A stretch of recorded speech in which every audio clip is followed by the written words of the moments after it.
Y bien, amables televidentes, en la entrevista estelar de Encuentro Directo, en este segundo programa del año, nos acompaña Pablo Ulloa, defensor del pueblo. Pablo, bienvenido aquí a tu estreno, el programa. No, gracias a ustedes por recibirme, gracias por la invitación. Y más que todo permitir que el defensor del pueblo pueda explicar muchos de sus procesos a la población que le sigue a ustedes en este medio de comunicación. Y aprovecho que el segundo, pero nunca está de más. Feliz año nuevo. Muchísimas gracias, igualmente para usted y su familia. Amén. Pablo, a propósito del 75 aniversario de la Declaración Universal de los Derechos Humanos, danos una panorámica, una radiografía sobre ese informe que ustedes abordaron el pasado mes de diciembre. Mira, justamente como un esfuerzo del defensor del pueblo, de empezar a generar investigación y desarrollo y con eso poder discutir temas a la población dominicana de interés, a la sociedad, nosotros generamos el primer Informe Nacional de Derechos Humanos de la República Dominicana. Este esfuerzo, y quiero significar la parte metodológica para que veamos el nivel de lo que estamos hablando, este esfuerzo lo que permite es que nosotros podamos hacer encuesta, revisión regional, la parte de hemeroteca, lo que tuvo que ver también con análisis de Big Data, y pudimos hacer un índice que pudiera significar cómo ve la ciudadanía los derechos fundamentales en República Dominicana. Sobre la base de eso pudimos presentar el año pasado este informe y con esto ya iniciar un ciclo que acompaña a la Encuesta Nacional de Derechos Humanos, que lo hicimos el primer año. Lo que queremos es empezar a hacer ya un índice que pueda hacer una respuesta soberana de República Dominicana a muchos índices que normalmente nosotros vemos internacionales, el del Departamento de Estado de los Estados Unidos, el de la CIP y otros. Entonces República Dominicana ya tiene en su órgano constitucional un escenario ideal para poder debatir qué son los derechos fundamentales o cómo lo ve el ciudadano en República Dominicana. Basado justamente en ese informe, ¿cómo evaluó ese método a instituciones como la Policía Nacional, que está llamada a proteger al ciudadano y que, a pesar del rol que debe jugar ante la sociedad, pues también tiene sus críticas por parte de los ciudadanos? Mira, justamente, y gracias que podemos ya iniciar el proceso mismo del informe, la Policía Nacional es la institución que es vista como la de mayor vulneración de derechos en República Dominicana. Y específicamente, el lugar de mayor vulneración son los destacamentos. Y lo comentaba a título de análisis del mismo informe. Y la gente es importante que entienda, cuando hablamos de ese tipo de vulneración, estamos hablando del macuteo que se da cuando te hacen en un retén, cuando te llevan a un destacamento y tú tienes que pagar, cuando muy probablemente incluso te extorsionan o te presionan. Eso la gente lo vive a diario y son de los aspectos que el informe pudo recabar. Desde el punto de vista del análisis que nosotros hicimos, hay otros aspectos interesantes.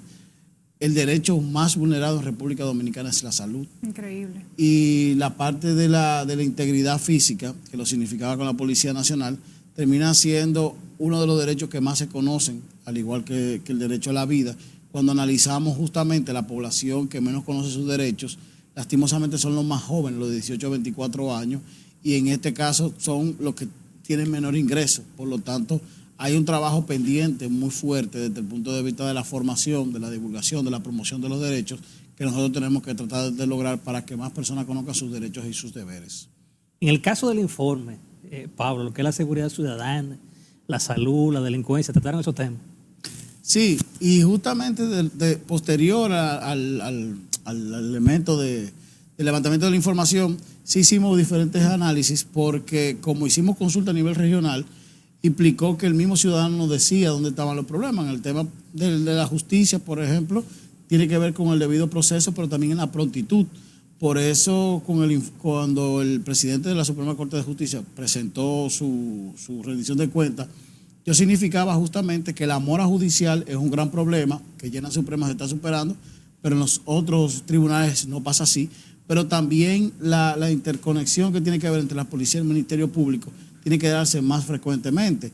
E incluso hablábamos de que uno de los logros que debiera de tener República Dominicana en los próximos años es poder interconectar las bases de datos entre de la policía, el Ministerio Público y el Poder Judicial para poder tener un flujo de información más real, más verídico y que el ciudadano no se vea agolpado o agraviado cuando una vez es parado por una Policía Nacional. Incluso desde el punto de vista de la policía, de los aspectos que sí hemos significado de la reforma, que tiene que aumentar la cantidad de tecnología, no solamente el body cam, no solamente las cámaras de los vehículos, sino también lo que tiene que ver con el manual de uso de fuerza, que se ha mejorado con la capacitación.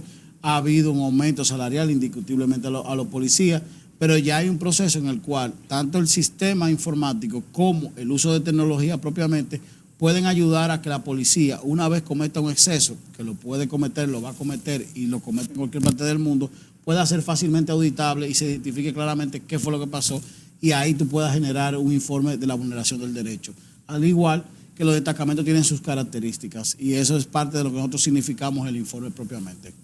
A propósito de vulneración de derechos, quisiera saber si ese trabajo de campo, ¿verdad?, que arrojó este informe, abarcó poblaciones vulnerables, como por ejemplo también, digamos que esas minorías que podemos envolver ahí, la comunidad LGBT, digamos los discapacitados, personas con VIH y también la situación de los migrantes en República Dominicana, no solamente enfocado a los haitianos, porque claro, eso es la mayoría, ¿no? Pero sino también a esos migrantes, digamos, venezolanos que tienen también condiciones aquí vulneradas. Mira, desde el punto de vista metodológico, se hizo una estratificación para el tema de la encuesta y la muestra fue de 1.200 personas. Y esa estratificación justamente corresponde a todos los grupos y las edades de la sociedad dominicana en igual distribución según su participación en la población general.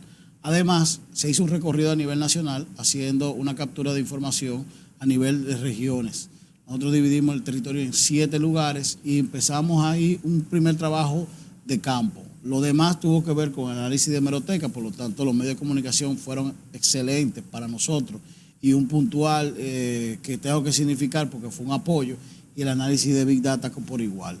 Cuando abordamos las minorías, los discapacitados no solamente exigen el acceso al metro o a la onza, por ejemplo, como elemento de medio de transporte masivo, sino que también generan otras discusiones desde el punto de vista del acceso a incluso hasta dispositivos y facilidades para poder de alguna manera estar en igualdad de condiciones o lo que se le llamaría discriminación positiva.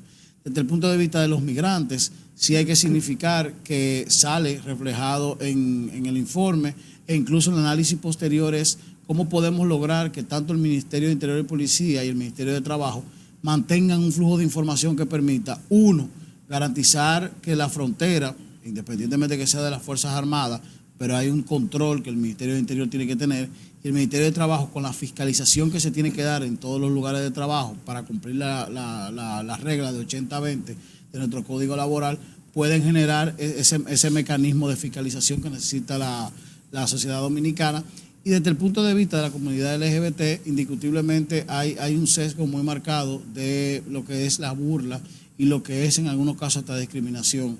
Incluso hay casos, y nosotros aprovechamos toda la fuente de información adicional que podíamos tener, que son las sentencias del Tribunal Constitucional, para darle un carácter de jurisprudencia a todo el esfuerzo y los casos que llegan al defensor del pueblo. Y ha habido casos de discriminación con el tema, por ejemplo, del VIH, que afecta muy marcadamente a la comunidad LGBT y son de los aspectos que también nosotros significamos en este informe.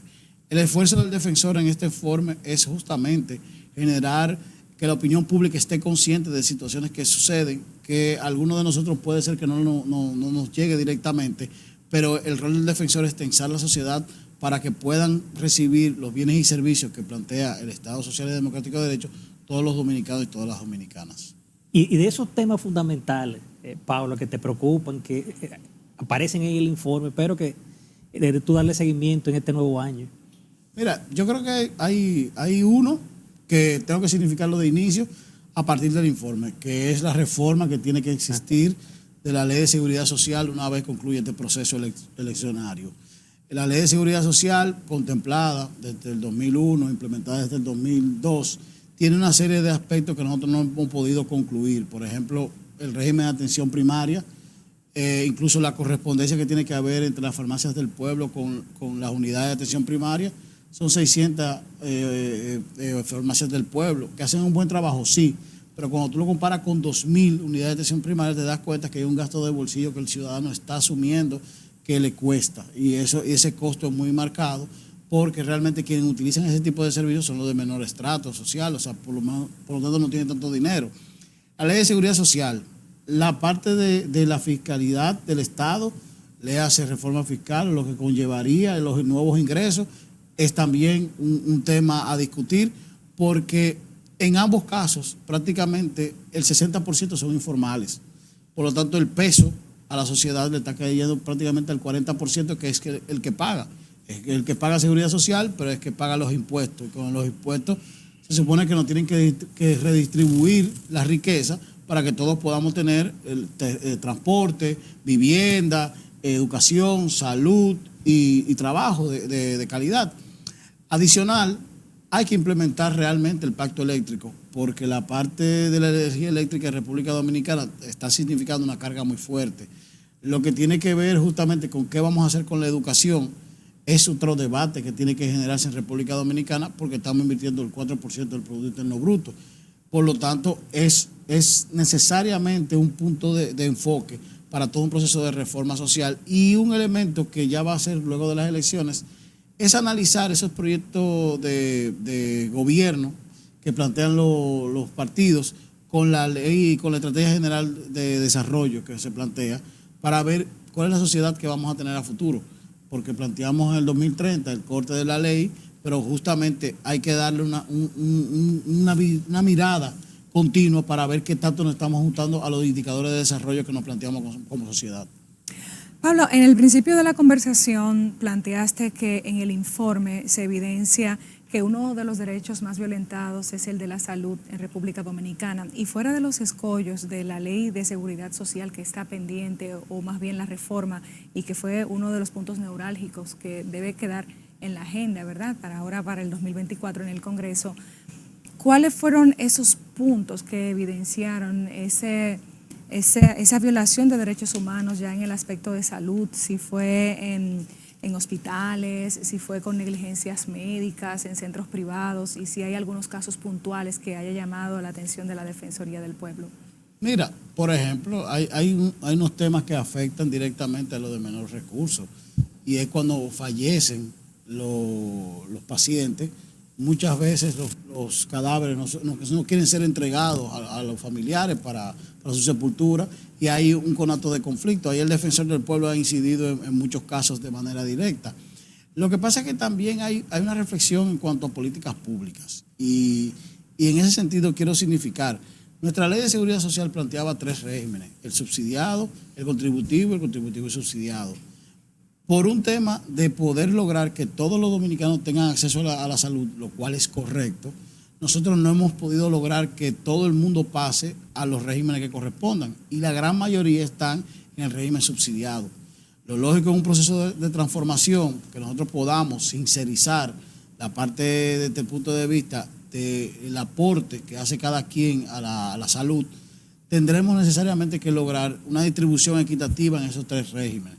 Y eso va a implicar fortalecimiento no solamente de las redes públicas de atención al usuario, sino también ver de qué manera nosotros vamos a nuclear que los seguros puedan asumir enfermedades como la parte mental, lo que tiene que ver con complicaciones, el gasto de bolsillo. Desde el punto de vista de los medicamentos ha habido un aumento, este año se significó de 8.000 a 12.000 pesos, pero también el tema de los especialistas. Ese copago es un impacto muy marcado cuando tú llevas a un hijo tuyo o tú tienes que ir al médico, y son de los aspectos que también significamos en el informe. Pablo, con tu permiso y de los amables televidentes, nos vamos a una pausa comercial, y en breve volvemos con la entrevista estelar de Encuentro Directo.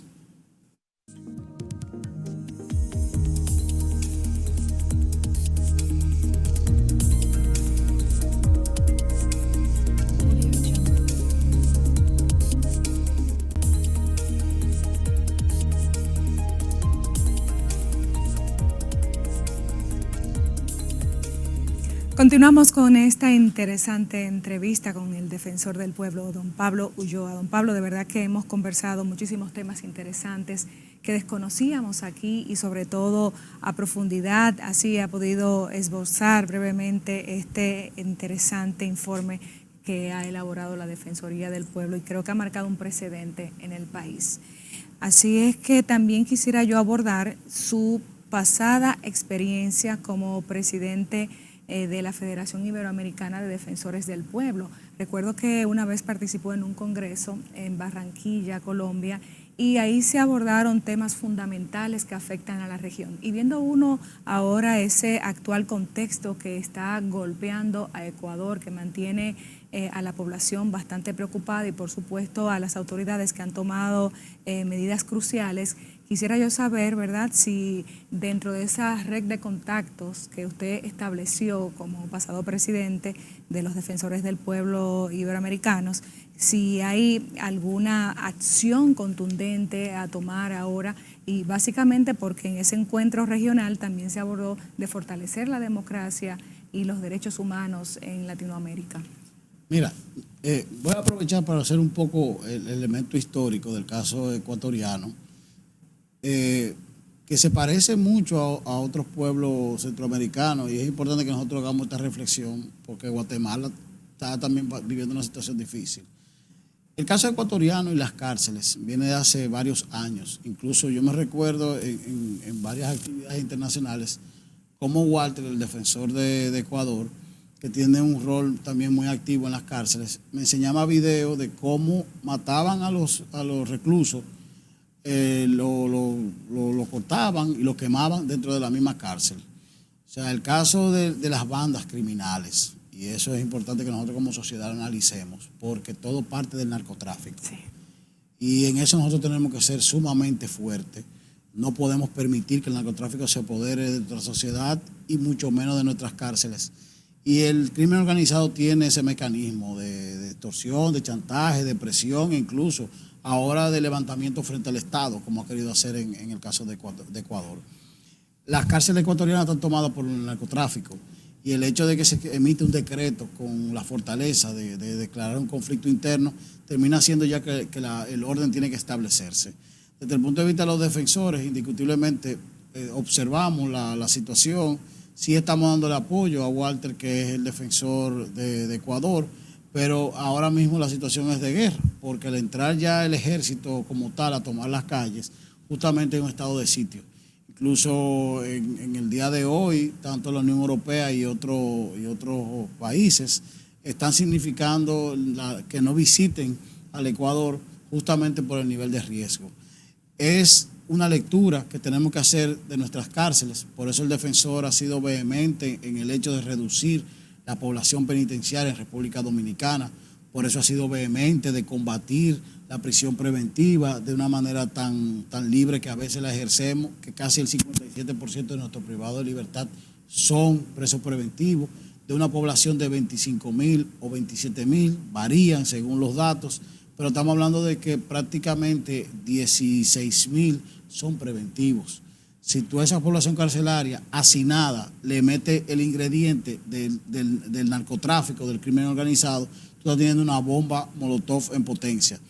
Y por eso siempre he significado, desde el punto de vista de institución del defensor del pueblo, que una política criminal y de seguridad ciudadana, sin mirar a las cárceles, es no estar viendo la realidad. Tenemos que partir de nuestra realidad penitenciaria para poder entender cuál es el tránsito y la evolución que existe fuera de las cárceles desde el punto de vista de la seguridad. Y esas son de las reflexiones más profundas que puedo hacer desde el punto de vista del caso ecuatoriano, porque el crimen organizado y el sistema penitenciario, si permitimos que se unan, lo que estamos teniendo justamente es una bomba de tiempo. Y esa parte pasó con Ecuador. Permitieron que el crimen organizado y el narcotráfico entrara, asumiera el control de las mismas, el Estado se replegó y ahí está justamente la consecuencia. Y República Dominicana no se puede dar ese lujo, todo lo contrario. Y por eso este espacio lo aprovecho para significar ese tipo de situación, que no es algo normal, pero alguien tiene que llamar la atención y señalar que no podemos permitir que el narcotráfico sea el que se apodere en nuestras cárceles. Pablo, en el caso del informe, ustedes trataron ahí un tema que preocupa, que es el caso de la prevención y erradicación de lo que es el trabajo infantil. y el asunto como de la paridad de género. Háblanos al respecto. Mira, yo creo que ahí el Ministerio de Trabajo tiene que jugar un rol más activo. Han habido estrategias, ha habido planes relacionados al trabajo infantil, pero creo que el Ministerio de Trabajo está demandando una transformación que pueda llevarnos no solamente a la concientización que tiene que haber en toda sociedad, la educación, la promoción, sino también a la fiscalización. Y para eso lo que es la Dirección de Trabajo y los inspectores tienen que estar continuamente velando, no solamente por la parte de los niños, sino también por poder garantizar justamente la parte migratoria. Pero adicional, nosotros tenemos que promover una economía más igualitaria, una economía que dé más oportunidades a las mujeres y también generar, de alguna manera u otra, discusiones desde el punto de vista salarial para que exista una paridad desde el punto de vista del ingreso y no sea por género, sino sea por capacidades. Quisiera retomar el tema de nuestra región y me voy a ir a El Salvador, donde está allí el presidente Nayib Bukele, que obviamente está ahora mismo de licencia para poder repostularse en el cargo, pero quisiera conocer su opinión respecto al manejo carcelario que le ha dado él a El Salvador y cómo ve los derechos humanos de esos privados de libertad allá en ese país centroamericano. Mira, un espacio con 60,000 personas en el tiempo es insostenible.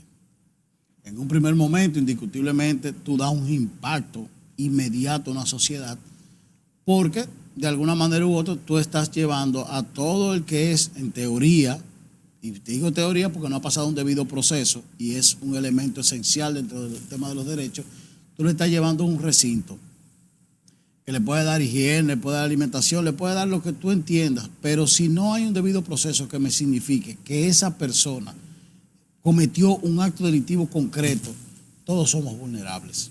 Todos somos vulnerables, que una persona pueda entender que yo quizá porque tengo una tez de piel, un tamaño, un grosor, tengo el perfil de alguien y eso no es correcto. Hasta ahora, indiscutiblemente en la región, ese tipo de acción es la que está proliferándose.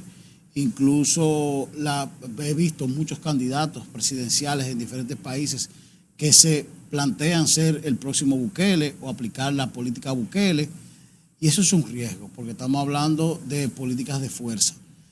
Nadie quiere que un delincuente vulnere su integridad ni la de su familiar. Y yo no sería quien voy a plantear lo contrario, porque yo no pienso así. Yo pienso que hay que tener estructuras de debido proceso, que la policía tiene que ser eficiente en la captura de los criminales, que los fiscales tienen que saber instrumentar los expedientes y que los jueces tienen que fallar justamente por los elementos probatorios que ponen las fiscalías. El hecho de tener cárceles tan grandes y no tener procesos judiciales implementados es un riesgo para todos. Indiscutiblemente el día 4 son las elecciones, a mí me invitaron como observador, en este caso no voy a poder asistir como observador del proceso, pero creo que dentro del punto de vista de la reflexión social tenemos que ver que la prisión es la última medida. La libertad es un valor y al mismo tiempo un derecho que todos tenemos que promover.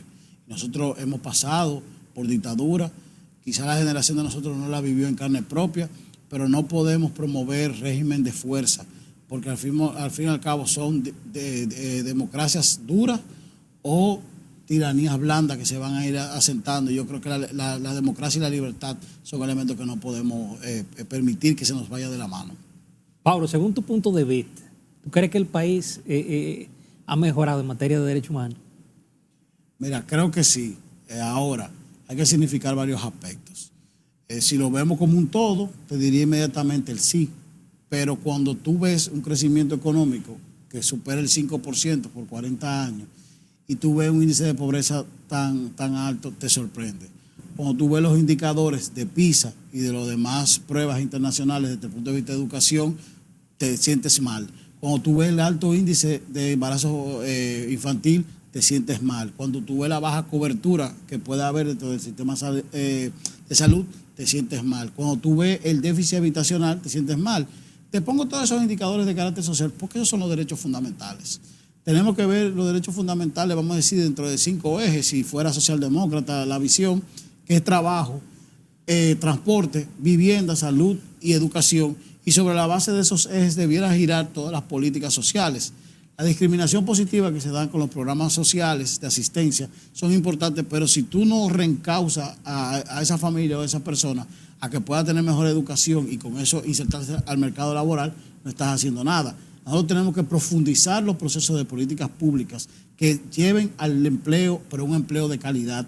Y para eso los salarios son importantes, porque no todos tienen que depender del Estado. Todo lo contrario, el sector privado tiene que tener una dinámica tan amplia que puede generar todos los empleos necesarios con buenos salarios. Pablo, recuerdo que entre los encuentros regionales donde participaste, mencionaste en algún momento que Haití era un antiestado y llamaste a la solidaridad de los países que estaban presentes. Quisiera saber si hubo en algún momento una reacción, una respuesta y sobre todo cuáles son las expectativas de la Defensoría del Pueblo, especialmente con los dominicanos en comunidades fronterizas, en vista de que está supuesta a llegar la Fuerza Multinacional de Kenia en el mes de febrero y puede agudizarse un poco la violencia en Haití con los pandilleros. Mis discursos en la federación siempre han sido significar cuál es la realidad de la frontera. Y por eso incluso cuando se cerró la frontera, en coordinación con las Fuerzas Armadas y la Presidencia de la República, hice una visita institucionalmente hablando para comprobar cuál es la realidad de los derechos fundamentales, los derechos humanos en la frontera. Haití, para nosotros, termina siendo un riesgo muy amplio. Primero, porque la frontera tiene una porosidad muy amplia y eso indiscutiblemente todos lo sabemos que es parte de la corrupción que existe, tanto militar como administrativa, de ambos lados. Pero al mismo tiempo te genera una tensión en las comunidades que dependen del mercado binacional. Si tú le sumas a eso, que ya nosotros por lo menos tenemos ya una propuesta desde el punto de vista industrial, que es Codevi, de calidad y que tiene un mercado asegurado en Estados Unidos, que genera empleo para Haití, pero también para nosotros, tenemos que analizar justamente cuál es el modelo económico que tenemos que hacer en la frontera. Yo creo que indiscutiblemente la frontera tiene que tener una visión más realista de lo que acontece ahí. Entiendo que el Estado tiene que promover empleo de calidad, pero también al mismo tiempo tenemos que analizar la agroindustria desde el punto de vista de las oportunidades que puedan significar para toda la zona fronteriza, oportunidades de posibles negocios, así como hacemos inversiones para que vengan cruceros por Pedernales. Tenemos que ver qué otros mecanismos como Codevi, los cruceristas y demás podemos generar en toda la frontera para que de alguna manera esto permita que más dominicanos se mantengan y que podamos tener mayor control de la frontera como tal. Indiscutiblemente Haití, y lo significaba, está controlado por 9 bandas. Eso no permite a ningún Estado poder tener interacción directa con un Estado que les reciba, que les responda y que al mismo tiempo tenga la legitimidad y la credibilidad para tomar las decisiones. Nosotros esperamos que realmente se pueda hacer una fuerza, en este caso militar, que lleve la paz a Haití, porque nosotros los dominicanos necesariamente queremos y necesitamos que Haití sea un país en progreso para que todos podamos de alguna manera avanzar, no sea un peso tan fuerte a nuestros hospitales, pero también que ellos puedan generar la riqueza que necesitan y que salgan de la pobreza y de la inestabilidad tan marcada que tienen. Pablo, sobre el tema de las carencias del sistema sanitario, la opinión como de la Defensoría del Pueblo, principalmente porque supimos como que el ministro de Salud te envió como un informe, como con mira como el 2030, ¿vale? Sí, el Ministerio de Salud hizo un ejercicio muy interesante que es un plan estratégico institucional hasta el 2030. En ese plan estratégico ellos significaban una serie de indicadores y de políticas y estrategias que van a realizar. Ese ejercicio, como digo, es muy interesante, muy noble y tiene conceptualizado muchos elementos al amparo de la Estrategia Nacional de Desarrollo, pero ahí también lo importante es ver cómo se va a interconectar el SNS, el Ministerio, Promesecal y otros actores que son sumamente importantes para la red pública de servicios que incluyen al SENASA, independientemente que no necesariamente es público, porque hay muchas personas que trabajan en empleo privado, que tienen el servicio, pero que esa red tiene que integrarse para poder ser eficiente todos al mismo tiempo, porque ahí entran incluso los medicamentos de alto costo y otro tipo de elementos adicionales que el sistema de salud tiene que prever y tiene que dar respuesta. Pablo, antes de llegar a ser defensor del pueblo, habías ejercido, digamos que, puestos en el Estado, ¿verdad?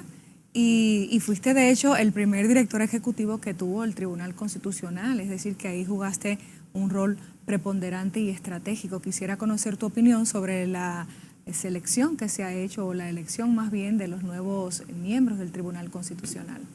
Mira, yo quiero felicitar al Consejo Nacional de la Magistratura. Creo que se hizo un ejercicio sumamente interesante. Los 5 jueces electos, con los cuales tengo muy buena relación, tienen un buen perfil. Indiscutiblemente su presidente, Napoleón Esteves, es un gran jurista, es un profesor. Haber tenido la experiencia de la Suprema Corte de Justicia también le da un tanto una visión macro de lo que es la justicia desde el punto de vista de las decisiones de una alta corte. Tú tienes una figura como Fidia Aristi, que tiene una experiencia de Estado de más de 50 años, que siempre ha sido un mediador. Tú tienes a Mauri Reyes, que para mí, desde el punto de vista del constitucionalismo, es un científico del constitucionalismo, un muchacho joven que fue letrado de la institución.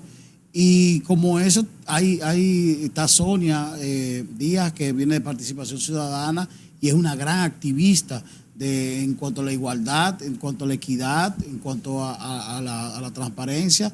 Y creo que los 5 tienen un factor esencial, que es que quieren hacerlo bien.